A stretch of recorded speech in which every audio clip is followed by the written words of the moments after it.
Bien-aimés dans le Seigneur, Shalom.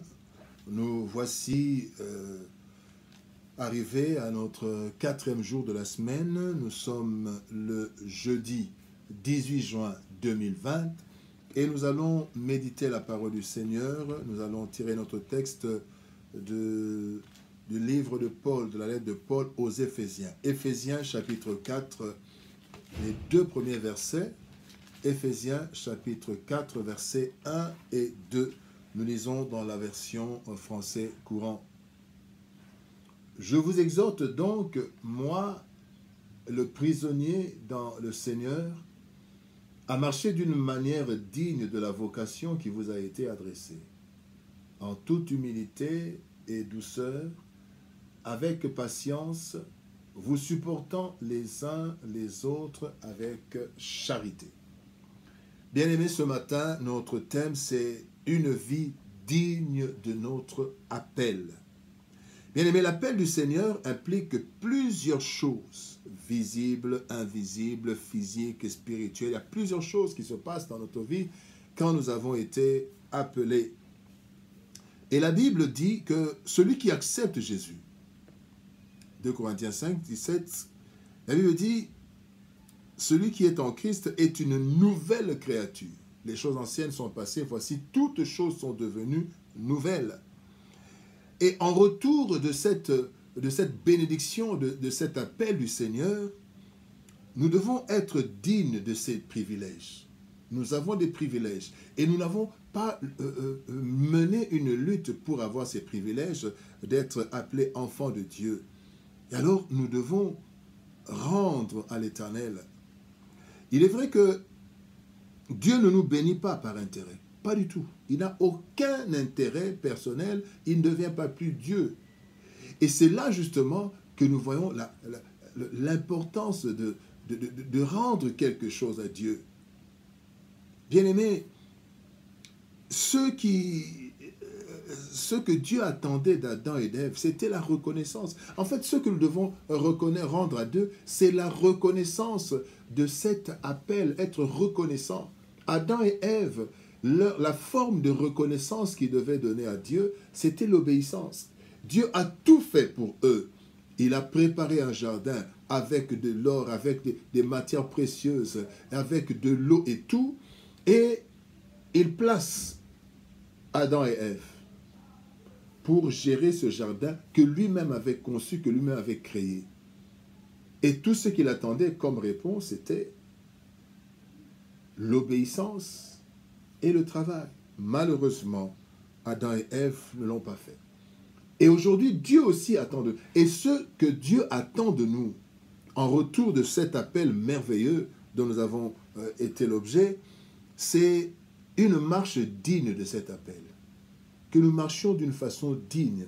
Et le Seigneur n'attend pas nos offrandes, il n'attend pas nos dîmes, il n'attend pas nos bâtiments, il n'attend pas tout ça. Le Seigneur attend que nous puissions marcher d'une façon digne.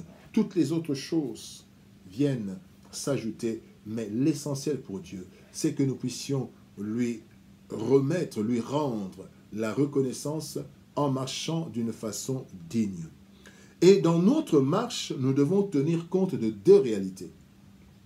Dans la marche du chrétien, le chrétien doit tenir compte de 2 réalités ou de 2 relations.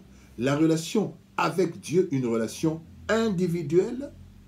Donc, nous sommes sauvés individuellement, mais nous vivons notre foi de façon communautaire. Individuellement, je suis sauvé, mais je vis ce salut en communauté. Et donc, pour cela, bien-aimés, à cause de ces 2 réalités, il y a 4 choses que Paul est en train de présenter ici. Paul dit: marchez d'une manière digne de la vocation qui vous a été adressée. Dieu nous a adressé une vocation, un appel, et nous devons en retour marcher d'une façon digne. Et maintenant, cette marche est marquée par 4 éléments. Paul cite au verset 2, « En toute humilité et douceur, avec patience, vous supportant les uns les autres avec charité. » la première élément, la première chose, le premier élément dans notre marche digne, une vie digne de notre appel, c'est l'humilité. Et c'est la première chose que Paul est en train de dire, l'humilité. Bien-aimé, l'humilité vient du fait que nous n'avons pas mérité, nous n'avons pas fait un concours pour devenir chrétien.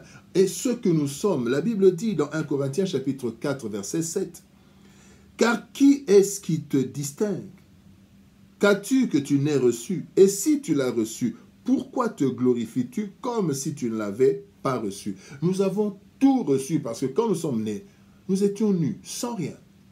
Les dents, nous les avons reçues. Il y en a même qui ont reçu les cheveux. Il y en a qui sont nés sans cheveux. Nous avons reçu les dents. Nous avons reçu même la façon de parler. Nous avons tout reçu. Personne n'est né en parlant français. Donc quand on parle un français, très bien selon soi-même, nous l'avons reçu. Il y a eu des parents qui nous ont appris. Il y a des professeurs ou il y a des enseignants, des maîtresses à l'école maternelle, à l'école primaire. Et toutes ces personnes, eux aussi, avaient reçu. Et nous n'avons que ceux que nous avons reçus. Personne n'est venu pour dire qu'il a le monopole de la connaissance. Non, il a reçu une partie de la connaissance.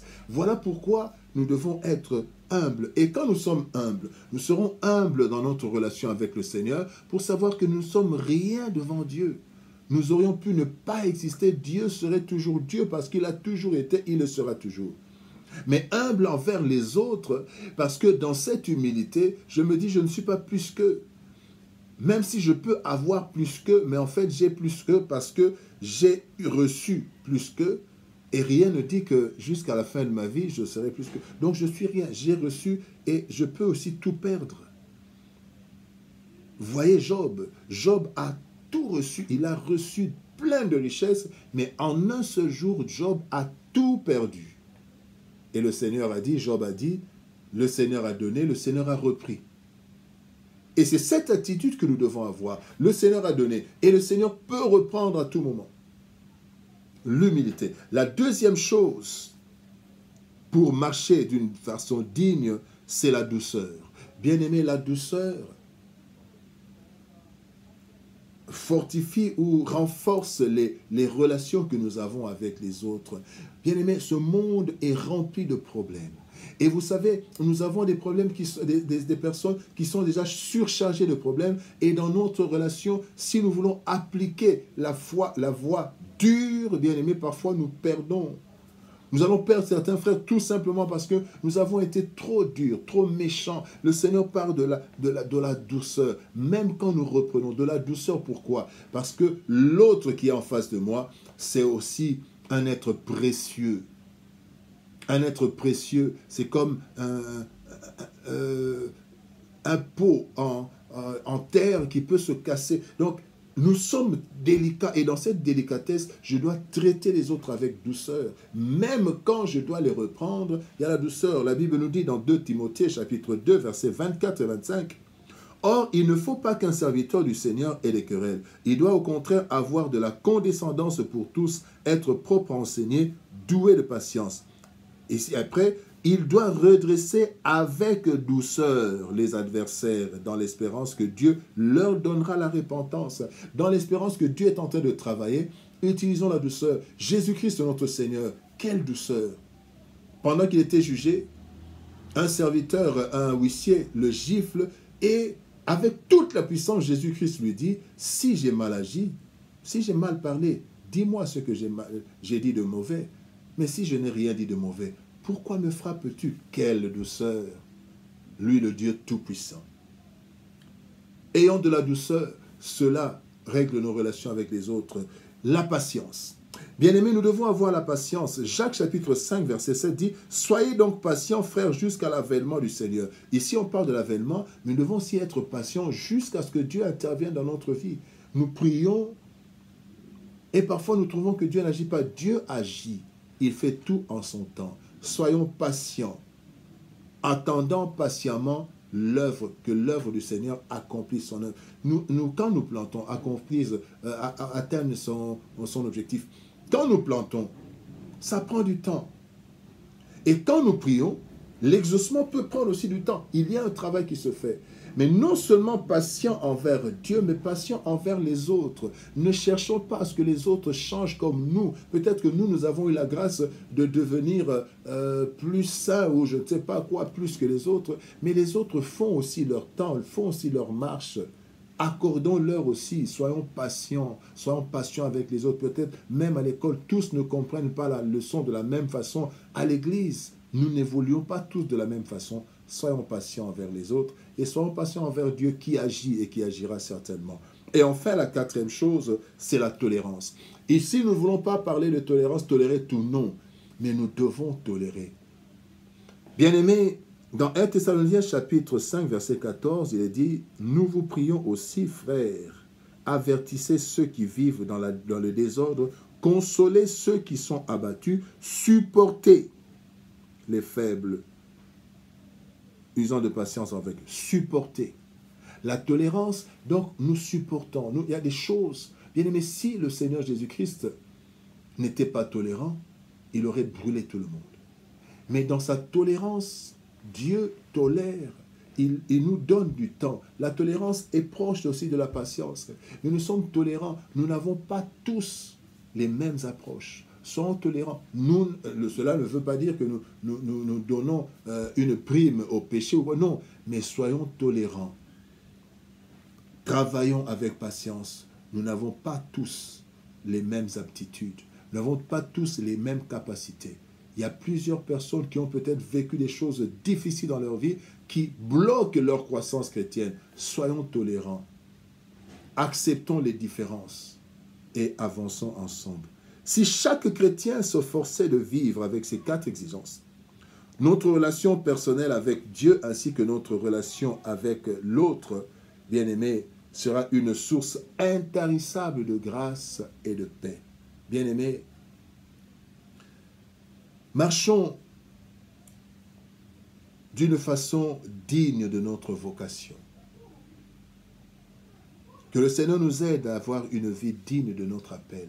Cela en vaut la peine, bien-aimé. Dieu n'est pas mort à la croix, Christ n'est pas mort à la croix pour rien. Il a fait un grand travail. Que notre vie ne vienne pas contredire ce travail de Golgotha. Que Dieu nous bénisse. Shalom et au revoir.